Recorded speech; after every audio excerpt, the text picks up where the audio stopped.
தமிழகத்துல உள்ளாட்சியில் நல்லாட்சியா, குடும்ப ஆட்சியின் கோர ஆட்சியா அப்படின்னு கேட்கிற அளவுக்கு திமுக ஆட்சியில எங்க எதுல ஊழல் நடக்குது அப்படின்னு அதிமுக பொதுச் செயலாளர் எடப்பாடி பழனிசாமி விமர்சித்திருக்காரு.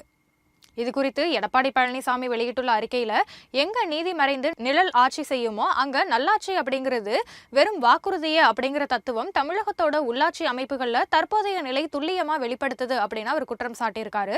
உள்ளாட்சியில நல்லாட்சி அப்படிங்கிறது விளம்பரப்படுத்தப்பட்ட உள்ளாட்சி மன்றங்கள் குடும்ப உறுப்பினர்கள் ஆதிக்கத்தால சீரழிந்து மக்களோட நம்பிக்கையை கேள்விக்கு உள்ளாக்கியிருக்கு அப்படின்னு விமர்சனம் பண்ணியிருக்காரு.